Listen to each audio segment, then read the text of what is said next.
saan man, O Lord, sa FB, Panginoon, hallelujah. Punuin mo kami, Lord, ng inyong presensya. Lukuban mo kami, Panginoon. Mula-ulo ang paanan namin. Hallelujah. Salamat, O Lord. Kayakapin mo ang iyong mga anak, O Lord. Katagpuin niyo nga po kami, Panginoon, sa umaga nito, Lord, sa aming pagsamba at pagpupuri sa iyo. Hallelujah. Salamat sa panibagong araw na to na matutunan na may kaalaman, Panginoon, tungkol sa inyo, Lord, sa mga salita mo, Lord, kung galing sa Biblia, Lord. Purihin sa Lord. Salamat, O Lord. Salamat, O Lord. Hallelujah. Bigyan niyo po kami, Lord, ng open mind, Panginoon. Hallelujah, sa aming pagsamba sa iyo. Lahat ng ito, Lord, ginagawa namin upang nais ka namin handugan, Panginoon. Nais ka namin purihin at sambahin mo din. Nais ka namin pag-alayan, O Lord. Hallelujah. Hallelujah ng aming pagsamba. Lahat ng ito ay para sa inyo, O Diyos. O Yahweh. Panginoong Jesus, salamat po. Salamat, O Banal na Espiritu, na kayo po ang patuloy na magturo sa atin. Purihin sa atin. Give you glory, Lord. Hallelujah. Honor and praises, Lord. Hallelujah. We honor you, Lord. Hallelujah. Pinupuri ka namin, sinasambahan namin. Tunay na Diyos, nag-iisang Diyos. Hallelujah. Karapat dapat na sambahin sa Espiritu at katotohanan. Salamat, Lord. Patuloy ka namin sa sambahin ng buong kaluluwa namin, Lord. Buong puso, buong kalakasan at buong pag-iisip, Panginoon. Hallelujah. Yan ang aming pagsamba sa inyo. Ngayong umaga nito. Hallelujah. Purihin ka, O Diyos. Give you glory, Lord. Honor and praises. In Jesus' name we pray. Amen. Hallelujah. Tayo patuloy na tumayo. Tayo na umawit sa Panginoon. Purihin ang Diyos.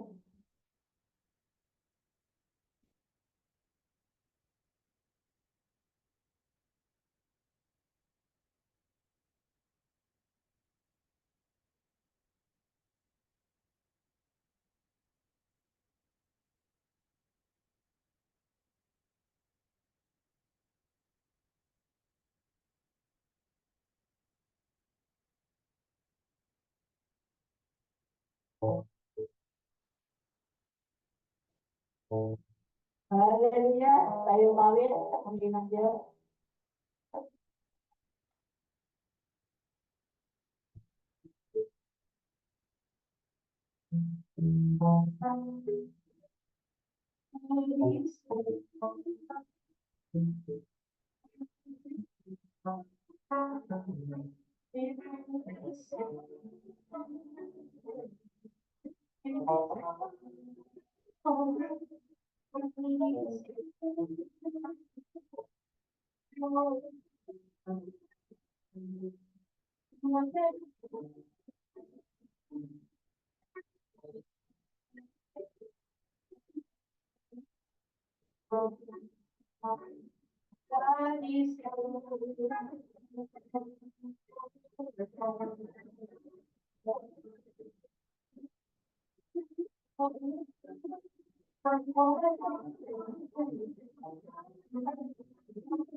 By your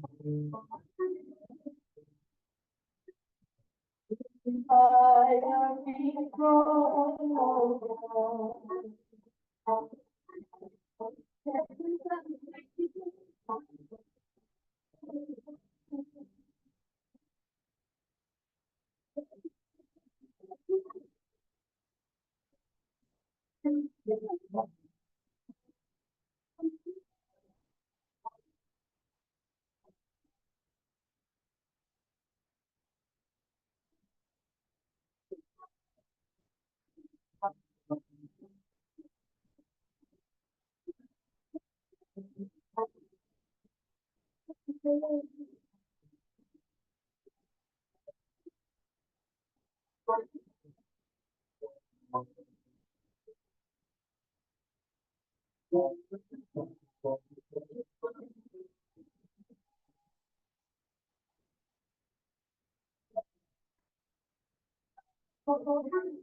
Purihin ang Panginoon, hallelujah. In His name. Amen.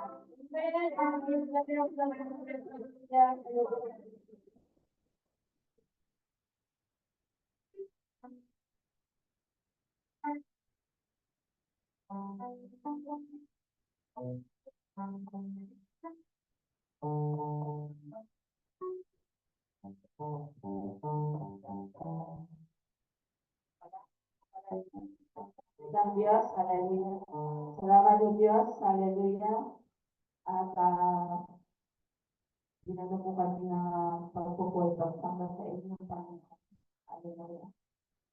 At tayo na may nilako sa ating mga pasasalamat at sa totoo sa oras na ito. Sino ako ang nais ay pumunta na lang po dito sa harapan.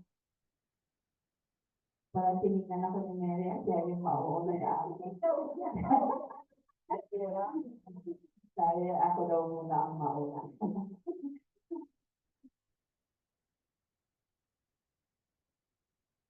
meron ano meron akong nandun sa notebook ko kasi yung ating na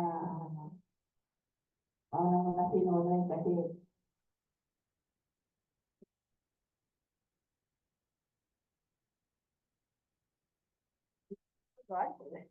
nakaupo ka hindi yan. Wala. Puri ng Diyos, maraming salamat po sa umaga natin, Hallelujah. Memory verse na ito sa Espiritu Santo. Sa Diyos lamang ako tanging magtiwala, umaasa, ang kaligtasan sa Kanya nagmumula. Ito po yung spiritual, yung kapayapaan spiritual para sa Diyos. So, kung talagang tayo sa Kanya, may umaasa tayo sa Kanya tayo sa ano sa atin. Palalo, ang kaligtasan mo para sa atin. Kasi, sana, masalamat din ako sa mga na minsan nakakaligaw din ngayon. Kasi dito sa Pinipila ko pero ang daming talaga mga nagsishare na ewan ko lang kung sabi nga na huwag lang daw mag-judge, huwag lang maghusga, basta okay lang. Pinapaliwanag ko naman sa kanila yung tama. Basta bahala sila mag-ano. Kaya dami talaga doon nagbabaybay, nila babae, nagtatatat sa tricycle, nakikiusap. Kaya sa akin lang naman, huwag sana tayo maligaw sa ganun. Dahil ngayon ko lang na, kayo, sa Bible naman, sabi ni Pablo, na huwag daw tayo sa mga turo na kasi nakakaroyo yung mga turo ngayon na maengganyo ka talaga. Kahit nga ako muntik na ako maengganyo doon sa sa baptist. New baptist ito na, hindi old baptist, new. Kasi katulad na sa atin yung nila, tugtog, may sila, may magandang tugtog na mabibilis. Oh, may old at saka new. Itong kaibigan ko, new yun eh. Sabi ko yung ang tugtog niyo, pares na po sa inyo. Kaya ngayon ko lang na mag-ingat daw tayo sa mga ganon. At sundin lang po natin yung Bible. Huwag tayo makikinig sa mga sinasabi na nakakaraho yung pangungusap. Kasi dito sa kasama namin talagang inaano talaga niya ako. Huwag ka, sabi sa akin, umalis ka na dyan sa reliyon mo. Sabi sa akin. Kasi may group din sila. Ang group namin, hindi sa reliyon, sabi niya. Sa Diyos kami. Oo nga pala, tama naman eh. Kasi huwag lang tayo kanya-kanya tayo. Sabi, pinipilit talaga niya ako dahil nagtatayo na daw ako sa pulpito. Siya, hindi pa daw niya kaya tumayo sa pulpito. Di sabi ko, yung kanya-kanya naman tayo diskarte sa kung sa Diyos tayo, wag na tayo pakialamay sa bawat isa sa atin. Sabi ko sa kanya, kung doon ka. Kaya sa amin, doon po ako namulat sa katotohanan. Alanganin, lilipat pa ako doon. Doon ako inugpong, doon din ako mamumunga. Sabi ko sa kanya. Kaya panawagan lang natin na kung tayo mga kapatiran dito, kung ano natin natutunan dito, ang ko lang naman, huwag tayo titingin sa tao. Sa Bible po tayo titingin. Doon po natin bulay-bulay, ilang balik-balik. Ako ilang balik ko na yung testament, ilang kalima. Hindi lang kakasampo, kabalik-balik simula noon, yung nakilala ko si Kristo. Kaya yun lang ang ko sa mga kapatiran natin. Yung mga natin, sinisiran ko lang, sa Bible lang po tayo magtiwala. Purihin ng Diyos, kayo naman po.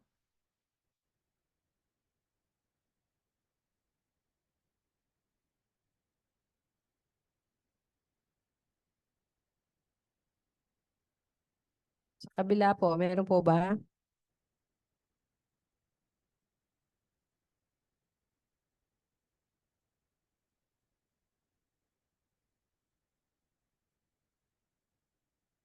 Ah, purihin ng Diyos. Nag-iiba pala yung aura pag nagsi-60 years old. Parang bumabalik yung kinang. Parang bumabalik yung. Okay, praise the name of the Lord. Hallelujah. So, ngayon ay pag-aaralan natin yung Job, no? Nakabilang siya sa poetry o parang tula. Kaya kung ito'y pagkakasulat nito ay tula. Pero ang nangyari ito, malayo sa pagkakasulat niya. So, nangyari ito mga 2,000 years before Jesus. Kasabayan ng panahon ni Abraham.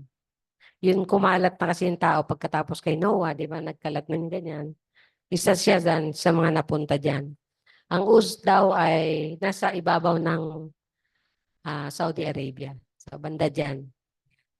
Actually kasi ito yung Egypt, ito yung Saudi, nandito yung Israel. Diba? Diyan lang siya banda. Southern portion daw ng Dead Sea. So kung ma-imagine nyo yung lumalakad na ilog doon sa sa Palestine. Sa dulo noon, nandun yung Dead Sea. Kaya Dead Sea yun. Kaya Dead Sea yun kasi wala nang outflow yun eh.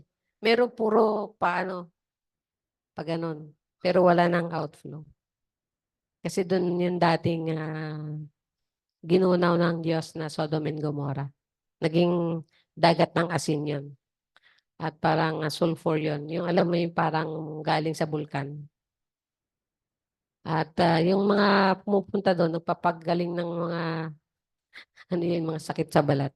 Kasi yung sulfur, kahit pa paano, meron yung healing, yung acid nun, merong healing component para sa mga sakit sa balat. Pero nakakasunog yun at nakakasobra na, nakaka-cancer din yun pagka, at nakakamatay eventually. So yun yung pinanggalingan ng kwento na isang tao na ito. Sabi nila, kwentong kutsero o kwentong hindi totoong nangyari. Pero dahil kahit si Jesus, ikinote niya ito eh. No? Narinig natin yung kanyang at 2 beses siyang kinote sa Bible. So, ibig sabihin, totoong nangyari. Sasabihin, totoo bang merong ganyan? Grabe naman ang pagsubok, ano? At ang magandang senaryo dyan, ang nagpustahan dyan ang Diyos at si Satanas. Kung ang taong to na matuwid, na pinagmamalaki ng Diyos, ay magkakasala o hindi, kapag kabinatbat niya ng pagsubok. At ang pagsubok niyan, una, kapag tingnan natin sa chapter 1, sige, nandun tayo sa chapter 1.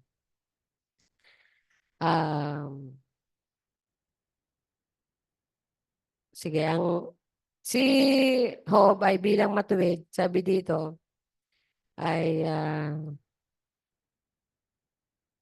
sa verse 1, sabi dito, may isang lalaki nakatira sa lupay ng Uz na nagngangalang Job. Siya isang mabuting tao. Kalabitin mo nga yung sarili mo, mabuting tao ka ba? Umiiwas sa masamang gawain. At ito yung kanyang pamilya. Mayroon siyang 7 anak na lalaki, 3 anak na babae, marami siyang tagapaglingkod, at siya ang pinakamayaman sa buong silangan. 7,000 ang kanyang tupa, 3,000 ang kamelyo, 1,000 ang baka, 500 ang asno. Ano yung katangian niya? Nakaugalian na ng kanyang mga anak na lalaki na hali-haliling magdaos ng handaan. Yan. Maganda yung kultura nila. Tong taon na to, diyan tayo sa inyo, mag-celebrate, get together. Susunod na taon, o sa sunod. Pero palagay ko, buwan-buwan to, inaanyayahan. No?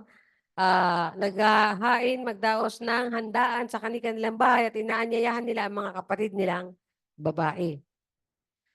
Tuwing matatapos ang ganong handaan, ipinatatawag ni Job ang kanyang mga anak para sa isang ritual. Maagang bumabangon si Job kinabukasan upang mag-alay sa Diyos ng handog na sinusunog para sa kanyang mga anak dahil baka lihim na nilalapastangan ng mga ito ang Diyos at sila'y magkasala. So tuwing celebration and after celebration, nagwo-worship sila.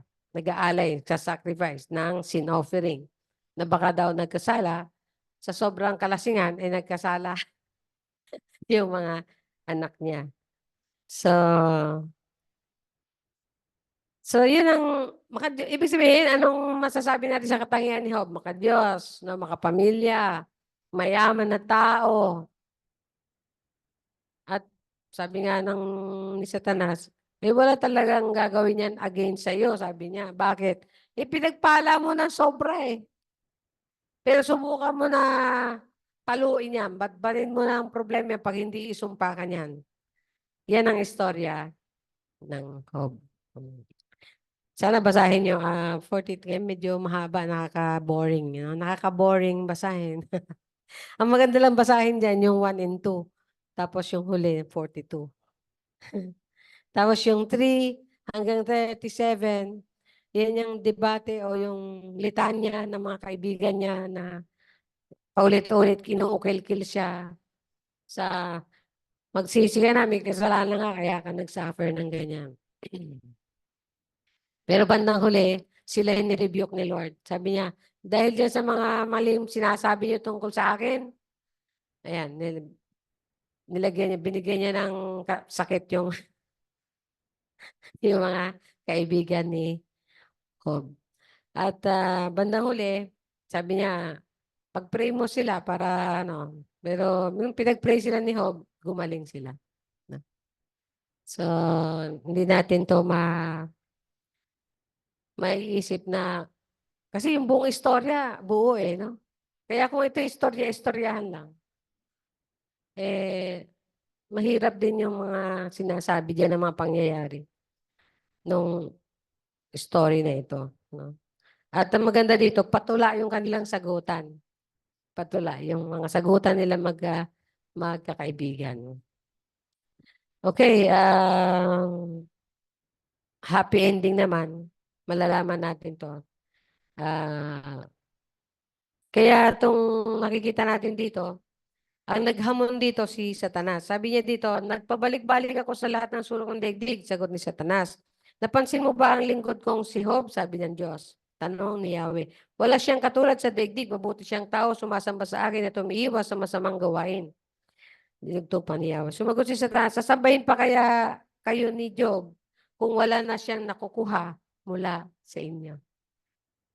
At alam naman natin na itong si Job ay doon sa bandang huli ng chapter na yan, kung sa binasa ni Bena, ay hindi siya nagkasala sa lahat ng yan. No? Sabi niya, sa kabila ng mga bakit ano ba yung nangyari? Nga pala, no? Ano natin muna yung nangyari?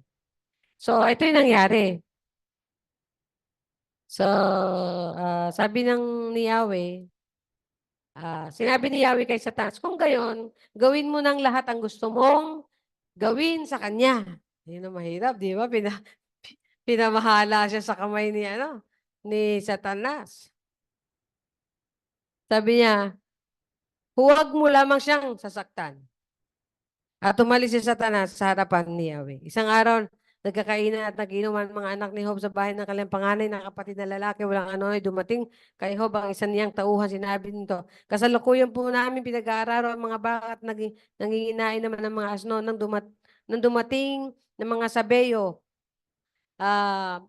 Kinuha po nila ang mga baka at mga asno at pinatay pa po ang aking mga kasama. Ako lang po ang nakatakas upang magbalita sa inyo. So lahat ng kanyang ari-arian, ninakaw. Wala natira. Pati yung mga kanyang mga tauhan ay isa lang, may isang natira. So, hindi pa ito nakakatapos sa pagbabalita, no? Mali pala yung aking sabi dito, nang may dumating na namang isa, sinabi naman ito kay Job, tinamaan po ng kidlat ang mga tupa. Kamalas-malasan, no? Mga baka, ninakaw, asno. Tapos ito naman, pagtapos dito, ay tinamaan ng kidlat ang mga tupa at mga pastol naman, namatay lahat. Ako lang po ang nakaligtas upang magbalita sa inyo. Swerte naman yung taga-balita. Natitira pa. Hindi pa ito halos magsalita nang may isa na naman dumating ang sinabi nito. Sinalakay po kami ng 3 pangkat ng mga Kaldeo. Kinuha nila ang lahat ng kamelyo at pinatay ang aking mga kasama. So lahat ng hayop, wala na. Hindi pa rin ito halos tapos magsalita nang may dumating na namang isa. Grabe. Imagine yung itsura ni Job. Ilan na yung nagbalita sa kanya ng kamalasan? Ng kanas. Pang-apat ito, hindi pa rin ito halos nagsasalita nang may dumating na namang isa at nagsabi, habang ang mga anak po ninyo ay nagkakainan at nagiinuman, ito pinaka-worst, ito pinakamatindi. Sa bahay ng panganay nilang kapatid, hinampos po na napakalakas na hangin ng bahay at bumagsak. Nabagsakan po sila at namatay lahat. Ako lang po ang natirang buhay upang magbalita sa inyo. So totally lahat ng anak niya, 10 yon namatay. Lahat ng kanyang ari-arian. Nung araw po, pagka madami kang mga kahayupan, camel, no? At mga tupa, lahat, mga baka, ikaw, doon ang sukatan ng yaman. Hindi sa magitan ng coins, pera, silver, or gold. Wala po. Mga hayop, mga livestock. Napakayaman ni Job. At yun na nga yung challenge. Ano yung challenge ni Satan? Kaya yan sumasamba sa'yo kasi napakabuti mo sa kanya. Lahat ng bagay, binibigay mo. Subukan mong kunin muna. Tingnan natin kung sasambahin ka pa rin niya. At ito ang maganda. Tumayo si Job, pinunit ang kanyang damit at nag-ahit ng ulo pagkatapos nagpatagpa siya at sumamba sa Diyos. Sabi dito, ang sabi niya, hubad akong lumabas sa sinapupunan ng aking ina, hubad din akong babalik sa lupa. Si Yahweh ang nagbigay, si Yahweh rin ang babawi. Purihin si Yahweh. Grabe, no? Hindi ko kaya yung pamumuhay niya at yung pananampalataya at tiwala niya sa kabutihan ng Diyos. Tayo manalangin. Ama, sa pagtingin namin ng libro ng Job, gusto ka namin makita sa magitan ng aklat na ito, sa magitan ng buhay ni Job at sa magitan, Panginoon, ng mga nakasulat dito. Hindi namin mapag-aralan lahat. Ang mahalaga, makita ka namin ng Diyos. Kaya sa inyo ang aming papuri. Sa inyo ang aming pagsamba sa pangalan ni Jesus. Amen. Amen. Praise the Lord. So, ang nangyari ay gano'n na nga po. Sa lahat ng yan, hindi nagkasala si Job. Pangilan yun? 4? 4. Dumating ngayon yung 5. May 5.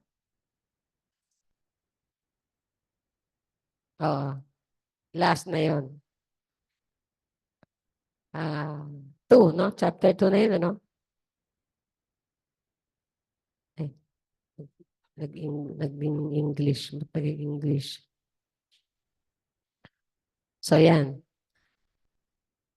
Muling humarap kay Yahweh ang mga anak ng Diyos at naroon din si Satanas. Tinanong ni Yahweh, hindi na naman si Satanas, ang tagapagparatang, accuser. Kung tawagin siya, isa sa pangalan ni Satanas. Kaya hanggang sa Revelation, makikita niyo yung si Satan being the accuser. Yun. Kaya bawal po magturo kasi yun ang ugali ni Satan. Ikaw may kasalanan. May kasalanan ka. Kaya sabi niya, pag nagturo ka na isa, 3 sa'yo. Kaya pag magturo ka, 2. Para isa sa'yo, 3 sa'yo. Okay, lahat mo na. Ikaw, Ayan. Sabi dito, sumagot si Satanas, nagpabalik-balik ako at naglibot ako sa buong daigdig. Napansin mo ba ang lingkod kong si Job? Sabi ni Yahweh, o tanong ni Yahweh. Wala siyang katulad. Biro mo pagkatapos ng lahat ng yon, ng kanyang mga pagsubok, ganun pa din ang sinabi ni Yahweh. Wala siyang katulad sa daigdig. Mabuti siyang tao, sumasamba sa akin at umiiwas sa masamang gawain. Sabihin niyo nga yung katangian ni Job. Mabuti siyang tao, sumasamba sa Diyos, at umiiwas sa masamang gawain. Yan ang katangian ni Job. Gusto niyo ba maging katangian yan? Di madali lang, di ba? Tatatlo lang eh. Kaya mabuti siyang tao, sumasamba sa Diyos at umiiwas sa masamang gawain. Hinimok mo akong pinsalain siya kahit walang sapat na dahilan. Ang Diyos na, si Yahweh ang nagsabi, walang sapat na dahilan para mag-suffer ng sobrang suffering si Job. Sabi niya, subalit na natili pa rin siyang tapat sa akin, sabi ni Yahweh. Sumagot si Satanas, kahit anong bagay ay ibibigay ng tao, huwag lamang siyang mamatay. Yun na. Life and death na. Alam niyo po, pagdating ng Antichrist, ay yung mga naiwan sa rapture, life and death ang tanungan. Sasamba ka sa akin o hindi? Pag sinabi ng Antikristo, pag sinabing sasamba, di okay, ligtas ka, buhay ka. Pag hindi ka sasamba, alam mo na yun. Sa katayan. Ang problema, pag i-torture ka muna bago ka patayin. Yung pala sa mga sa gera, sa Iraqi, at sa mga Arab, pag tinatorture nila, binabalatan nila.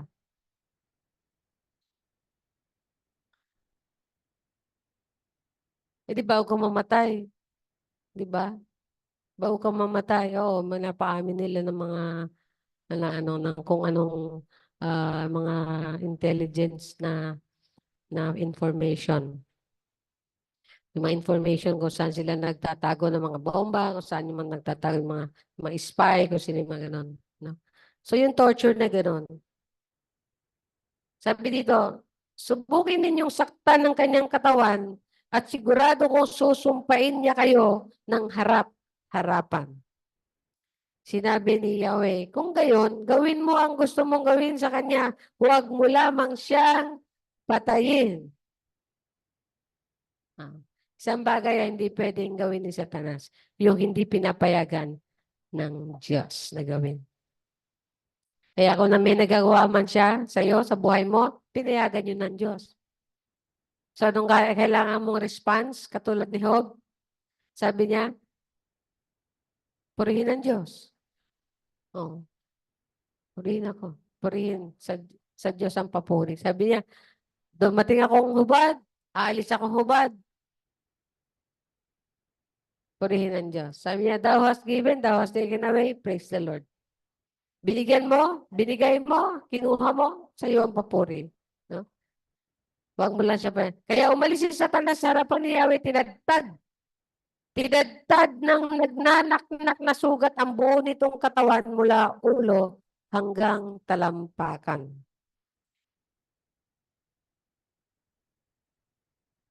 Ngayon, ito pa yung pangasar.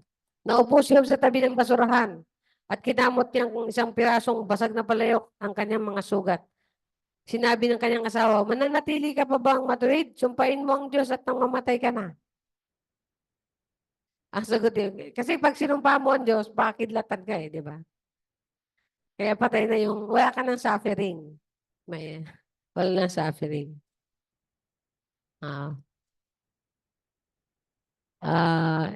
Yun siguro yung isang mahirap, no? Na buhay pa, pero papatay mo para hindi na mag-suffer. Hindi natin madidesisyonan yun. Diba? Ang sagot niyo, hindi mo naintindihan ang iyong sinasabi. Pagpapala lang ba ang tinatanggap mo sa Diyos? Hindi ba natin tatanggapin kung bigyan niya tayo ng pagdurusa? Na yan ang tanong. Ang galing ni Job, no? Grabe yung katapatan niya at tiwala niya sa Diyos. Sa kabila ng kanyang paghihirap, hindi nagsalita ng si Job ng laban sa Diyos. Pero kung titignan mo, sa bandang gitna nun, nagko-complain na siya. Lord, ano bang ginawa ko? At kinaparusahan mo ako ng ganito. Later on, ay nainis na rin ng Diyos, nabindicate naman siya sa bandang huli. At nakita natin ang Diyos kung sino siya diyan sa buhay ni Job. At ito, maganda. Bubuin ko na yung istorya. Sa chapter 42.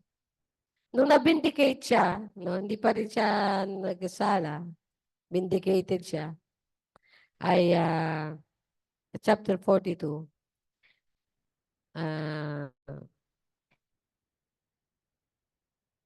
alam mo, ang pagsubok may katapusan din eh. Huwag tayo masabi na hindi na matatapos tong paghihirap at ano natin, sufferings. No? Ang pagsubok may katapusan din. So, nagsalita ng Diyos sa kanya, sa chapter, siguro yung 38, 39, 40, 41, 42. Hanggang na-realize ni Job to, kasi nga madami na rin siyang complain. Si Job, hindi naman siya perfecto, no? Marunong din siyang magganyan sa Diyos. Mag-rant, sabi nga. Then Job answered, ay, ba't English na naman to? Na pag naglipat ako, nag-i-English. Sabi niya, ito naman ang sagot ni Job kay Yahweh. Alam ko ang lahat ng bagay ay kaya ninyong gawin at walang makapipigil sa lahat ng inyong balakin. Tinatanong ninyo, sino akong nangahas na kayo'y pag-alinlanganan, gayong ako na may walang nalalaman.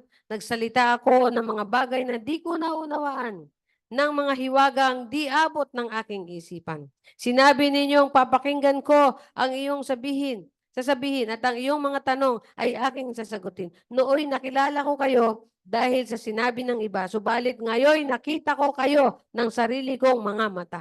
Kaya ako ngayon ay nagsisisi. Ikinahihiya lahat ng sinabi sa alabok at abo, ako ay nakaupo. Yan. Sa kanyang pag-rarant kay Lord, sinagot siya ni Lord. Nung sinagot siya ni Lord, sabi niya, Lord, mali nga ako. No, nagsisisi ako. Mali ako sa pagkakilala ko sa inyo. Ngayon, kilala ko na kayo bilang kayo. Kasi nga, nagsalita na ang Diyos sa kanya. Nakilala niya ang Diyos dahil sa sinasabi ng iba. Kayo ba mga kapatid, nakilala niyo na rin ba ang Diyos dahil sa sinasabi ng iba o dahil na nagkaroon na kayo ng encounter ng personal sa Diyos? Kaya kailangan meron kayong sariling pagtawag sa Kanya. May sarili kayong pananalangin sa Kanya. May sarili kayong paghahanap sa Kanya kung sino siya at ano siya sa pamagitan ng pagbabasa ng Biblia. Huwag kayong manangan sa mga preaching. No? Ay, sabi ni Pastora, okay, tignan mo nga kung sabi ng Biblia. O, di ba? Sabi ng Biblia. Kung sabi ng Biblia, okay, take it.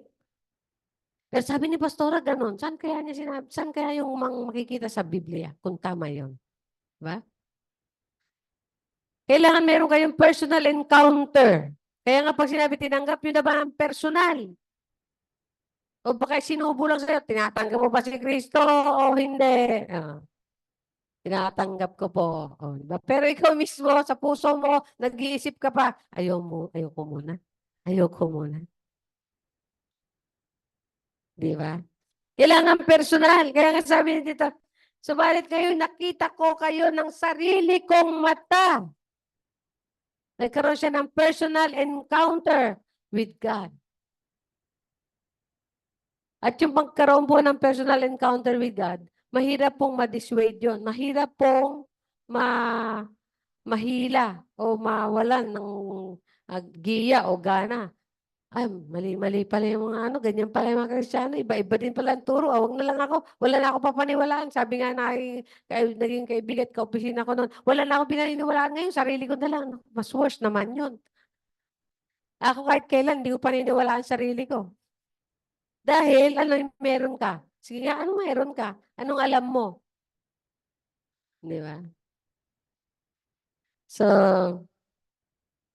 ayan. Sabi niya, kinahihiya lahat ng sinabi sa alabok at tabo, ako ay nakaupo. Kaya ako ngayon ay nagsisisi. Nagkaroon siya ng pagsisisi at repentance, yung pagtalikod sa mga sinabi niya. Ang kanilang way of repentance, umuupo sila sa alabok. No? Minsan dumadapa. Minsan dumuyungkod. No? O minsan may abo dito. Yan. Ang ibig sabihin, sila ay tumatalikod dun sa mali nilang pagkaisip, pagsalita, at sa gawa. Yung mga mali nila yan. Yan. So, nangyari, pinarusahan ng Diyos yung tatlong kaibigan. Tatlong nga lang bang pinarusahan? Kasi apat na yung naging ano niya eh. Dito. Sabi niya, pagkasabi nito kay Job, si Eliphaz na tema niyo naman ang hinarap ni Yahweh. Sinabi niya, matindi ang galit ko sa iyo at sa dalawa mong kaibigan. No? So, tatlo lang. So, yung isa hindi kasama. Mabait-bait yung isa. Tama yung pagkaunawa niya sa Diyos. So, sabi niya, matindi ang galit ko sa iyo at sa dalawa mong kaibigan sapagkat hindi ninyo sinabi ang katotohanan tungkol sa akin. Tulad ng ginawa ni Job. Kaya ngayon, kumuha kayo ng 7 toro, 7 tupa. Dalhin ninyo ito kay Job at sunugin bilang handog. Ipapanalangin kayo ni Job. Siya lamang ang papakinggan ko para hindi na kayo pagbayarin sa inyong kahangalan. Dahil sa hindi ninyo paglalahad ng buong katotohanan tulad ng ginagawa niya. Yan. So, binalik na ngayon, dahil na-vindicate na si Job, pinatawad na siya ng Diyos. Binalik ng Lord ang lahat ng kanyang kabuhayan.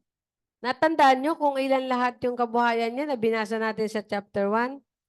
Alam nyo, dinoble yun ng Diyos. Dinoble na yun. Sabi niya dito,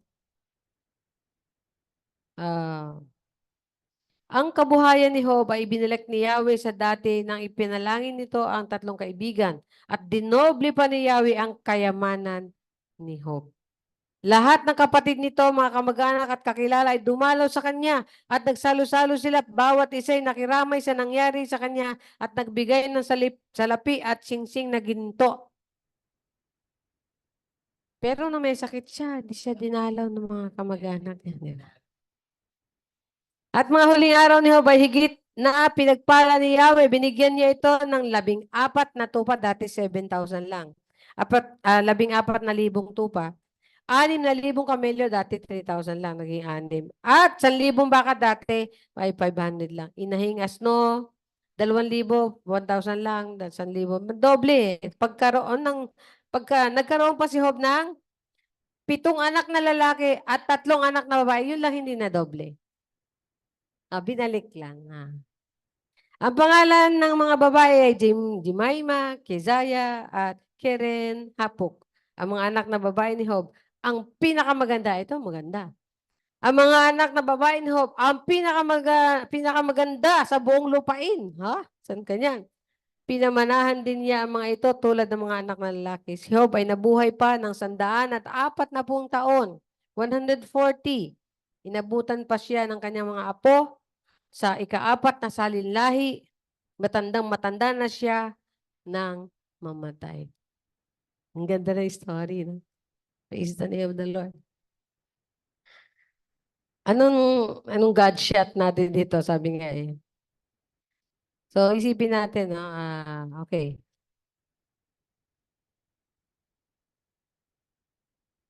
So,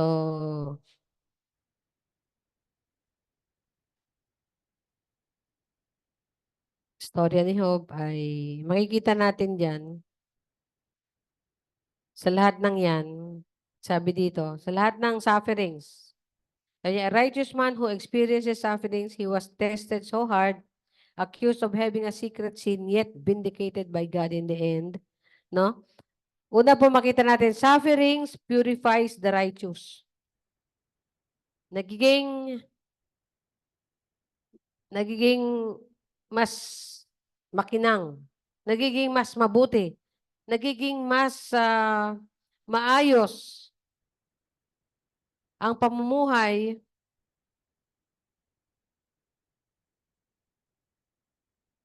ng isang tao o isang matuwid na tao, no? Mas lalo pa siya nagiging matuwid pagka meron siyang suffering.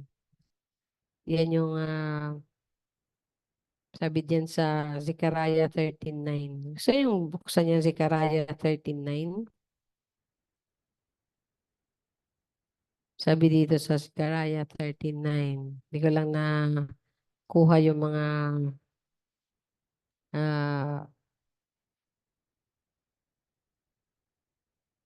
ibang verses na mas mas sangkop, no? Pero yan lang muna. Sabi niya dito, katulad ng sinabi nung kasi para sa Israel to eh. Pero actually para sa lahat na din to.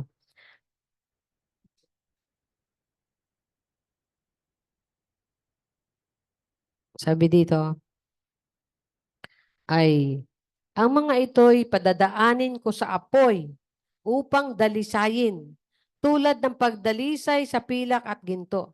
Tatawag sila sa akin at akin namang diringgin. Sasabihin kong sila ang aking bayan. Sasabihin naman nila, ako ang kanilang Diyos. So para tayo mas maging dalisay, maging lantay, no? Maging pure, dadaan tayo sa testing of fire.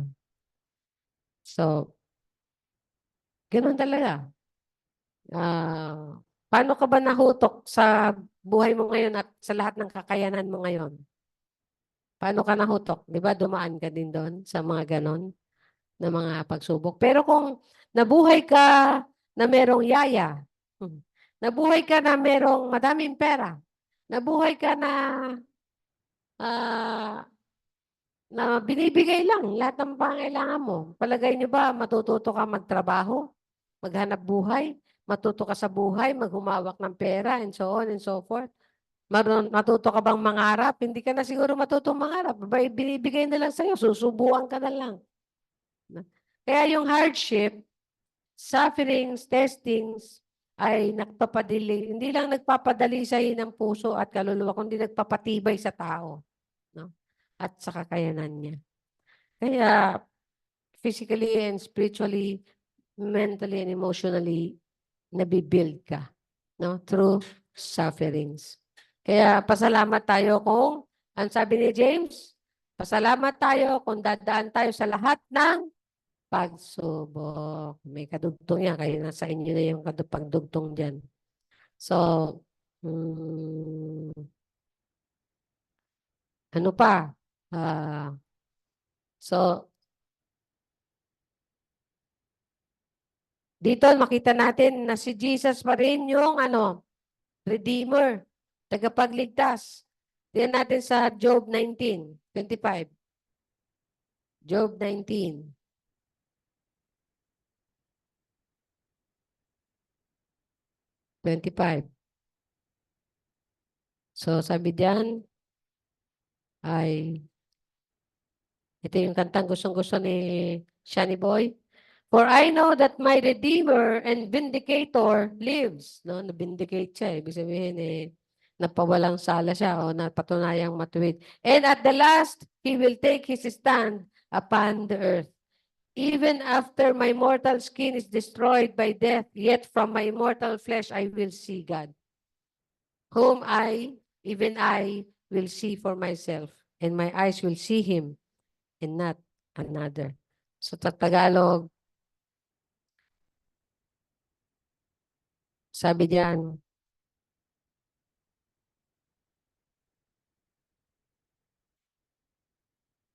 ngunit alam kong di natutulog ang aking tagapagligtas na magtatanggol sa akin pagdating ng wakas. Pagkatapos na maubos itong aking buong balat, makikita ko ang Diyos kahit laman ay maagnas. Siya ay aking mamamasdan at mukhang makikita. Siya ay makikilala nitong aking mga mata. Ang puso ko'y nananabik na masdan ko na siya. Praise the Lord. Grabe, no? Biro mo sa lahat ng yan, sasabihin ni actually, itong chapter na ito, nasa kalagitnaan to ng Job 19. Hanggang 42 to. No? So, ibig sabihin, sa lahat yan, sa tagal lang yan, ng sufferings niya, sinasabi pa rin niya, alam ko, ililigtas ako ng Diyos. Hindi natutulog ang aking tagapagligtas. My Redeemer lives. No? Tingnan pa natin yung sinasabi ng lecture na to. Sabi dito,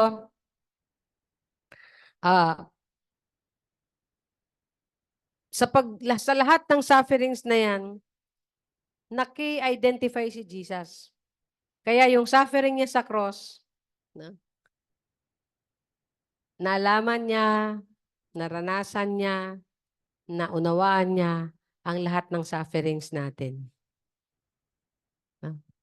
Kaya huwag natin sabihin na, ako lang ata, ang pinakamalas na tao sa balat ng lupa.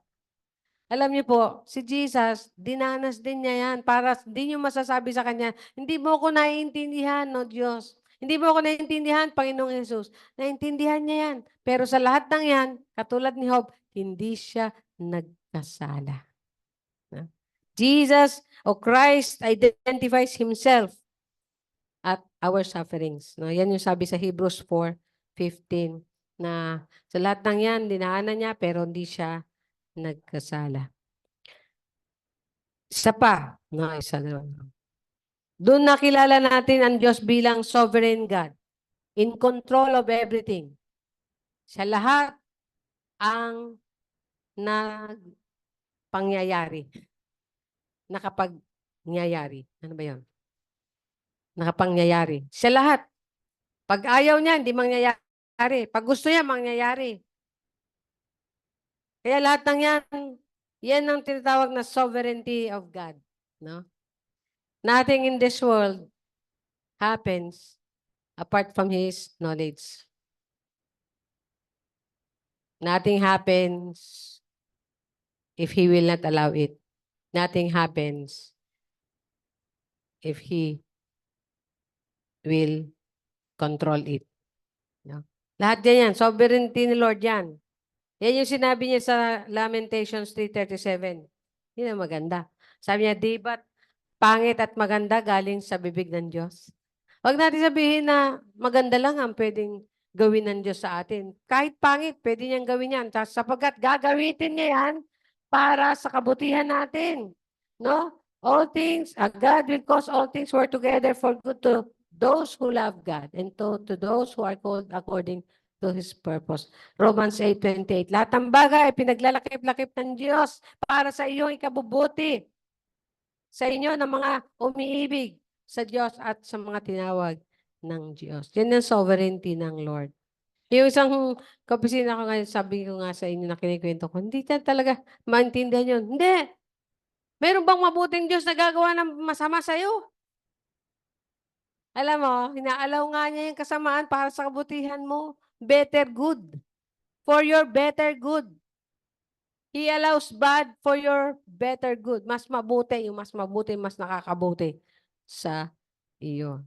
Eh, ang sinasabi yan sa ano eh. Yun mismo na sinasabi ng mga sa Biblia eh. No? Sabi niya, hindi niyo ba alam na sa bibig ng Diyos ang gagaling ang pangit at mabuti? Eh, pag hindi niya sinabi, hindi niya mangyayari. Diba? Sabi ko nga doon sa kapisina ko, isa yan, na na-promote siya ngayon eh. Nung una, masama yung loob niya kasi in-applyan niya yung grade 15. So, na-promote yung mas bata sa kanya, mas bata sa opisina, mas bata sa edad, mas bago naunahan siya. Nung may mabakating grade 16, na-promote siya. Eh, yan yung kinikwento ko sa inyo na 5 years, 6 years na sila hindi nagkakanak na ngayon. Di ba? Sabi ko, doble blessing mo ngayon. Tingnan mo nga, Romans 8:28, kasi Christian siya. God causes, di ba? Sabi niya, oo nga ate. Praise the Lord talaga. Hallelujah talaga. Ano yun eh? Singer din yun sa kanila, sa church nila. Ano din siya, song leader din siya. Pero kung titignan ko siya, hindi siya ganun kalago. Pagka talaga, kung titignan mo siya, hindi siya gewang-gewang. Kaya lang hindi siya ganun ka-generous, hindi siya ganun. Hindi mo talaga makikita yung very kind, yung talaga hindi pa siya ganun masyadong malagong-malago. Pero sa kanya bilang pamumuhay niya, wala kang masasabi. Pero yung karakter na personal, parang masasabi mo pa rin. Yun na nga, hindi siya masyadong generous, hindi siya masyadong, basta ganun, makikilala mo pa rin siya na, meron pa rin siya mga, at saka, hindi siya masyadong nagsishare ng gospel. Kung hindi ko pa na-approach siya, Christian pala to, maawit pa to. Kasi ang ganda niyang kumanta. At pinapakanta siya lagi sa opisina hanggang sa sinabi niya sa akin na song leader din po ko sa church. So doon ko lang siya nakilala. So ibig sabihin, talaga pagka nakipagbarkada siya, as in, barkada, pag kaibigan, hindi siya nagbabanggit na Christian siya or something. So nung magkakilala na kami, na-encourage ko na siya. Tapos lagi ito yung magkikita kami, hinililehans ko yung tiyan niya. Kaya sabi ko, pinakinggan ng Lord yung panalangin natin. No? Nabuntis. After 6 years, tapos ngayon na-promote siya. Naunahan pa niya yung una niyang inaay. Kasi grade 15 yon, ngayon na-promote siya, grade 16. At umiyak yun. Kasi lumaban din yun sa promotion. Umiyak pa siya. Sabi ko ba, naiyak pa siya, ika-promote lang niya. Di ba? Masyadong. Minsan, ano pa tayo sa yung gusto natin, lahat atin, parang ganyan. So anyway, kaya ko alam kasi anak yun ng kumare ko yung. Sabi ko, hindi, okay na sa kanya dyan. Sa susunod na lang siya umaya. No? Kaya lang iniisip, kasi mahirap sa opisina, ganyan-ganon sa opisina eh. Pag may sugko ka pa yan, hindi ka hanggat nawawala to, hindi ka makaka-apply sa masma. Kasi bilang yung item mo lang, So that is the sovereignty of God. Iniisip mo pangit, di ba? Pero, biro mo, kung ilang chapter yon, from chapter 3 to chapter 41, masasabi mo ba, dodoblehin pala ng Lord at in the end? 42 lang eh. Di ba? Kaya hanggang 41 lang, kung gaano katagal yung chapter 3 hanggang 41, niisip mo ba na sa pagdating sa 42, dodoblehin ni Lord yung blessing na kinuha niya? Kaya, pag nag-trust tayo kay Lord. Alam niya yung ginagawa niya. He is a sovereign God. Lord, di ko maintindihan ang ginagawa mo sa buhay ko, pero alam ko, naiintindihan mo. Alam mo yung plano mo. Kung ano man yun, go lang ako. Di ba? Shepherd of my soul, I give you full control. Wherever you may lead, I will follow. Ano ba?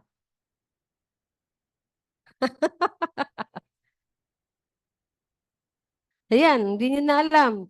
So, Jesus is the believer's life. Jesus here in Job is our Redeemer. He is our mediator. He is our advocate.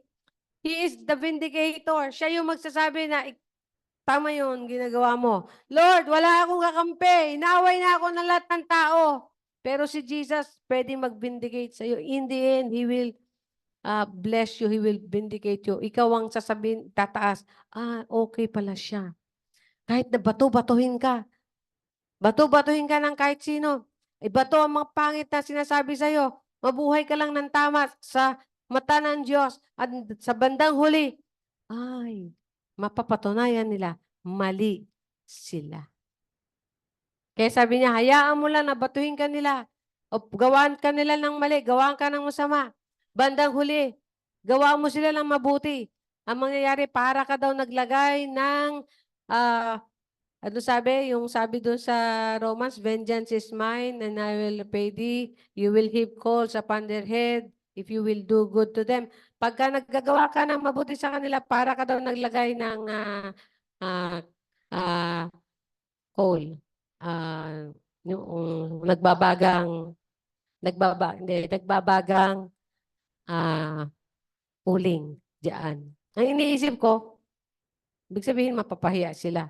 Hindi pala. Ang ibig sabihin pala nun, maitatama ang pagtingin nila sa iyo at mababago sila. Tayo manalangin. Hallelujah. Father, we bless your name.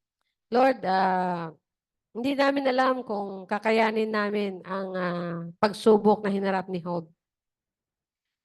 Pero ang panalangin namin, ako personally, panalangin ko, tulungan nyo kami kung sakali man masubok kami ng ganito katindi. Pero alam namin hindi kami masusubok ng ganito katindi kung ang maliliit na pagsubok hindi namin mapasahan.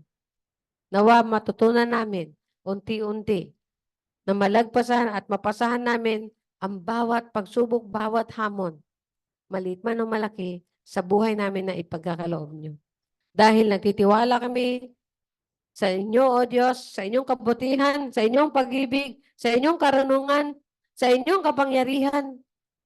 Father, we will leave ourselves into your hands. We will entrust ourselves and our lives into your hands. Pagkatiwala namin ng lubos ang aming sarili sa inyong kamay, ang aming pamilya sa inyong kamay, lahat ng bagay sa buhay namin sa inyong kamay, O Diyos, sapagkat naniniwala kami na ikaw ay makapangyarihang Diyos. And nothing is impossible with you, Father in heaven. You will make a way for all of us. Meron, at meron, Panginoon, sa dulo nito, ng lahat ng aming nararanasan, meron kang pagpapala at doble pa ito. Kung malampasan namin, Ama, mapagtiisan namin, patuloy lang kaming magtiwala, gumawa para sa inyo, Diyos. Thank you, Father, for everything. Salamat nawa ang bawat isa ay natuto sa bagay ito. Napaka-gandang klase ng pamumuhay na ito, Panginoon. Na buhay ito ng 4,000 years sa aming buhay, 4,000 years ago sa buhay namin. At 2,000 years before Jesus, di pa niya kilala ang true Redeemer. Pero nakilala niya noong time na yon, the true Redeemer. Ang totoong tagapagligtas. Thank you, Father. We give you glory. We bless you, O God. Hallelujah, hallelujah. In Jesus' name we pray. Amen, amen, amen. Praise the name of the Lord. Hallelujah. At tayo magpatuloy. At ang bawat isa ay nanyayahan ko na maghanda ng kanilang pag-alaala sa banal na hapunan.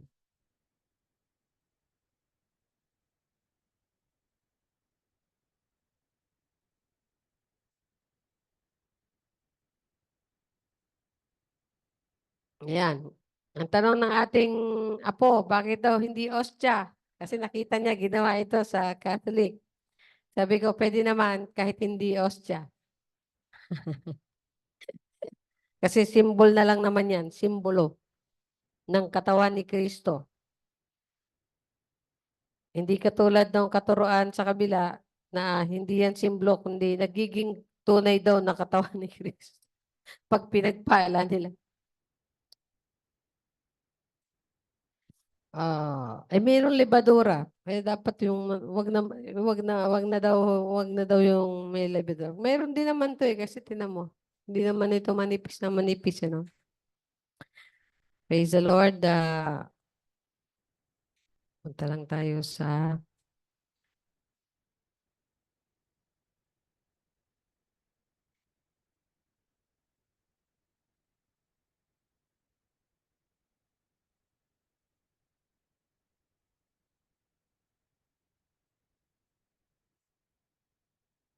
Okay, so nandun ba ang ating mga kapatid? Okay. Ano mo nga, i-gallery mo. Siya ni Boy. Paki-gallery.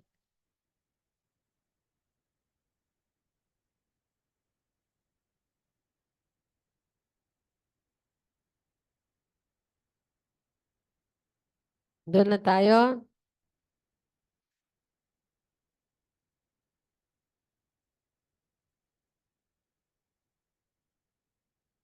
Tayo tumayo, tayo manalangin, tayo mangumpisal muna sa ating mga kasalanan. Ama, hindi kami perpekto, kaya tuwing kakain kami ng tinapay at inom sa saro ito, tinataas namin ang aming mga sarili para patawarin niyo kami. Pakalinisin niyo kami ng banal na dugo ni Kristo. O Diyos, at ituwid mo kami sa lahat ng aming pagkamali. Pakita mo sa amin kung ano yung mga nararapat namin gawin. Upang sa ganon, kami ay masabing karapat-dapat sa pagtawag niyo sa amin bilang mga anak mo at mga pinili mo, O Diyos. Hallelujah. Thank you sa dugo ni Kristo. Thank you sa promise niyo na kapag kami nagsabi, kapag kami nag-confess, kapag kami ay nag-repent, O Lord, kami ay patatawarin at lilinisin mo sa lahat ng aming kalikuan. Purihin, sambahin ka, O Diyos. Hallelujah. At ikaw ang nagsabi, O Panginoon, na ikaw ang iyong tinapay ng buhay. Ikaw ang sino man ang sumampalataya at sumunod sa iyo, hindi na magugutom at hindi na rin mauuhaw. Kaya tinatanggap ka namin, Panginoon, bilang ikaw sa aming buhay, bilang Diyos na tagapagligtas, bilang Panginoon na tumumbos sa amin. At bilang tanging alay na nagbubuo ng buhay at dugo sa krus ng Kalbaryo para kami lahat ay tubusin, patawarin at linisin at gawing mga anak ninyo sa harapan ninyo, O Diyos. Salamat po sa pangalan ni Jesus. Amen. Hawakan natin ang tinapay. Sapagkat ito ang turo na tinanggap ko mula sa Panginoon at ibinigay ko naman sa inyo. Nung gabing siya'y pinagkanulo, ang Panginoong Hesus ay dumampot ng tinapay, nagpasalamat at pinagpira-piraso iyon at sinabing, ito ang aking katawan na inihahandog para sa inyo. Gawin ninyo ito bilang pag-alaala sa akin. Lord, bless this bread, Father. I-bless niyo to, Panginoon, upang sa ganun sa aming pagkain ito, Ama, kami din ay mapapalakas. Ang aming katawan, espiritu at kaluluwa at higit sa lahat ang aming pananampalataya at pag-iisip. Sa pangalan ni Jesus, ito ang dalangin. Ating kainin.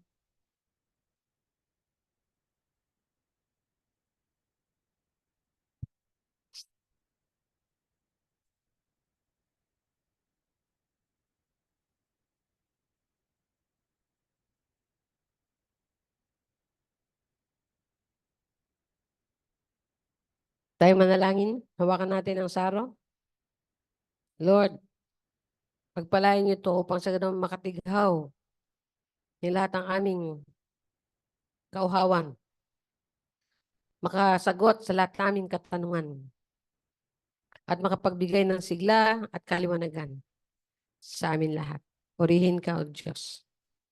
Matapos maghapunan, dumampot din siya ng kopa at sinabi, ang kopang ito ang bagong tipan na pinagtitibay ng aking dugo. Tuwing iinumin ninyo ito, gawin ninyo bilang pag-alaala sa akin. Sapagkat tuwing kakain kayo ng tinapay na ito at iinom sa kopang ito, ipinapahayag ninyo ang kamatayan ng Panginoon hanggang sa kanyang muling pagparito. Tayo minom.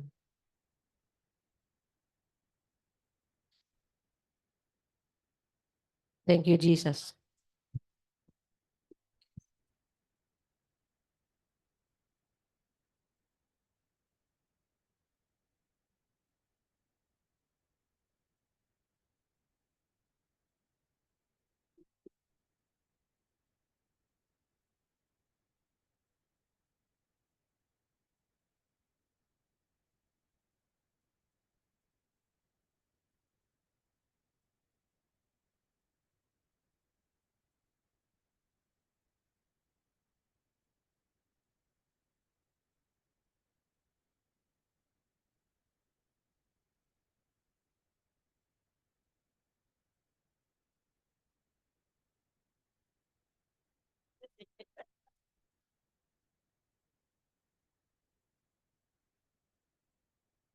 Purihin ang Diyos. Hallelujah. Tayo dadako sa ating kalobat handog. Tunay nga na napakaganda ng mensahe para sa atin ngayon. Parang nabubuhay yung mga nakaraan na mga pagsubok na meron ako i-share. Kasi nagbabasa ako ngayon sa Jeremiah, di ba? Sabi, nasa sabi doon sa Jeremiah 32:27, ako si Yahweh ang Diyos na lumikha sa lahat ng tao. Walang bagay na mahirap para sa akin. Amen. Tunay nga na walang bagay na mahirap para sa Diyos. Dahil yung mga naranasan namin nito lately sa family ko, masyado kong nag-worry na bandang huli wala naman kapupuntahan yung pag-worry ko. Hanggang sa pray ako ng pray. Sabi nga ng Lord na habang nanonood, you're worrying too much, sabi gan sa akin. Nandito ako, di ba? Sabi gano'n ng Diyos. Sabi nga doon sa na binasa, behold, I am the Lord of God of all flesh. Is there anything too hard for me? Tunay nga na walang mahirap para sa Diyos. Kaya binigay ko lahat ito para sa Diyos. Sa mga naranasan namin sa family ko, lalo na kay Shena, sabi ko, nagiging malaking lesson sa kanya ito. Kasi alam ko kung bakit nasasabi ko to na naging malaking lesson sa kanya ay nakakapagkwento na siya sa akin paunti-unti. Kaya yun ang pinagpasalamat ko sa Panginoon. At yung sarili ko na-adjust ko na rin. Lahat na yun, naranasan ko anxiety, araw-araw, nandun yung kabagabagang ko. Kumahol lang aso dyan, may magtao po lang dyan. Grabe ang nararamdaman ko nung mga panahon na yun. At least, sa pagbabasa ko, sa kapag-pray ko, ay naibigay ko lahat to sa Panginoon. Walang mahirap para sa Panginoon, sa Diyos. Sabi nga ng Diyos nag-worry ka masyado. Andito ako. Walang imposible para sa akin. Yes, Lord. Pinanghawakan ko yun sa Panginoon. Kaya, mula nung in-start ko yun, kinikwento ko, kasi dati kinikim-kim ko lang Kinikwento ko, lalo na sa group namin ng women's, gano'n. Maraming prayers, gano'n. At, Mami, huwag ka masyadong gano'n. Kaya purihin ang Panginoon. Masarap yung meron kang mga ka-group din. Ganon. Mga fellowship namin, ganon. At talagang malaking tulong yun. At saka at the same time, huwag lang dahil din tayo umasa doon. Pray tayo, magbasa tayo. Ngayon nga, yung message ngayon, sabi ko, Lord, kung si Job ay isang mabuting tao, tanong ko sa sarili ko, mabuting tao po ba ako? Hindi ba ako gumagawa ng ang ginagawa ko mabuti ba o masama? Hindi ba ako gumagawa ng masama? May takot ba ako sa inyo? Yun ang question. Question ko sa sarili ko yan. Pwede din question sa mga sarili natin. Lahat. Kaya purihin ang Lord. Makaganda niyan. Dahil ba, sabi nga ng nag-preach ngayon, Pastora, na bandang huli niyon sa last chapter ng Job. Kasi nabasa ko na yan, buong Job 42 chapters yan. Alam ko na yung story niyan Para kang kumitingin para kang nanonood ng sine. Ganun. Nandun, binalik lahat ng Diyos. Ang nawala kay Job ay binalik niya rin lahat. Dahil patuloy siyang nagtiwala sa Panginoon. Purihin ang Diyos. Sa kanyang papuri, tayo manalangin. Ano ba yun? Ang mahaba na yata yung sharing ko. Manalangin tayo magbigay. Purihin ka, O Diyos, salamat nga po, O Lord, hallelujah. Tunay nga, Panginoon, na walang imposible sa inyo. Walang mahirap para sa inyo, Panginoon. Napakabuti ng Diyos. Dakila kayong Diyos. Hallelujah. Kaya nga, Panginoon, patuloy kaming nagtitiwala, Panginoon, sa inyo. At Patuloy namin binibigay ang aming mga buhay sa inyo, Panginoon, sa pagsamba, papuri sa inyo at papasalamat kami, Panginoon. Lord, salamat po sa biyaya mo, Panginoon, sa mga nakaraang buwan na linggo, Panginoon. Hallelujah. Kami magbigay, Panginoon, sa mga biyaya mong pinagkaloob sa amin, Panginoon, at kami, Lord, ay magbibigay sa inyo dahil mahal ka namin.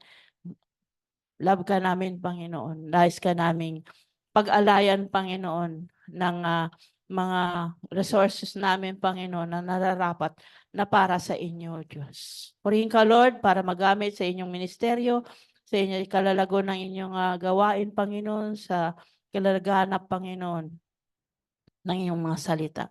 Purihin ka, Lord, salamat sa may mga trabaho, salamat sa walang trabaho, salamat sa mga, Lord, sa mga patuloy, Lord, na umaasa sa inyo, Panginoon. Sa inyo ang aming pag-asa, Lord. Patuloy ang aming faith sa inyo, Lord. Purihin ka, O Diyos. Give you glory, O God, honor and praises. Ito po ang dalangin sa pangalan ni Jesus. Amen. Amen. Hallelujah. Purihin ang Diyos. Patuloy lang tayo sa pananalangin ng pastoral prayer. Praise the Lord. Hallelujah.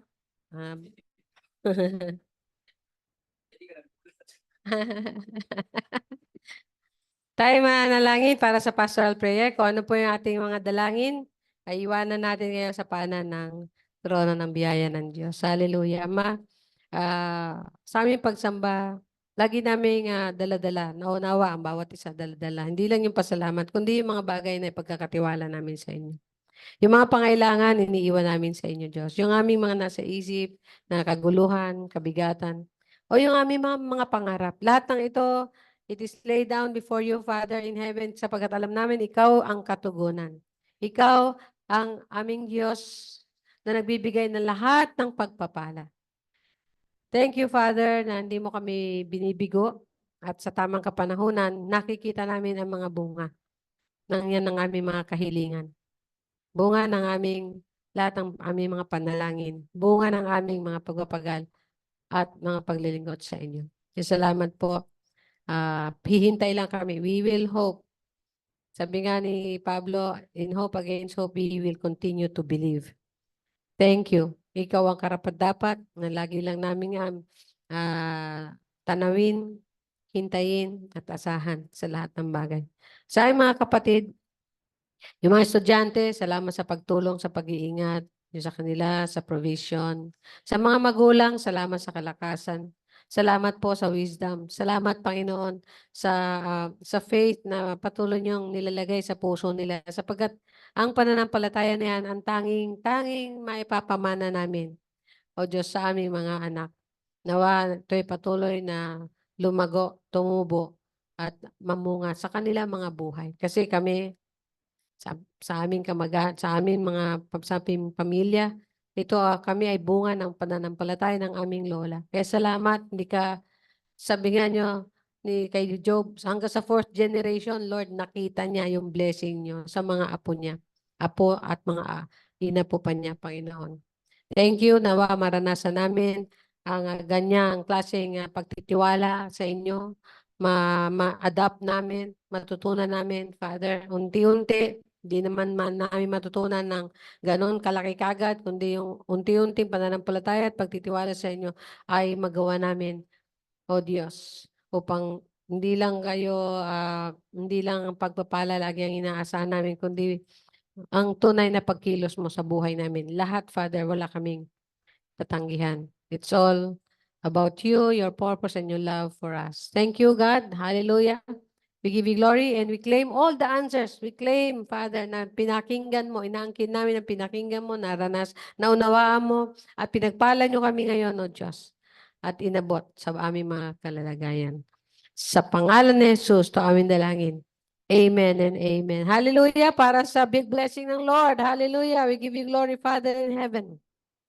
O Yahweh, salamat, Ama. O Panginoong Jesus, ng aming tagapagligtas, our Redeemer, who lives forever, and to the Holy Spirit, who abides with us no matter what happens. Salamat po, Ama. Purihin, sambahin ka.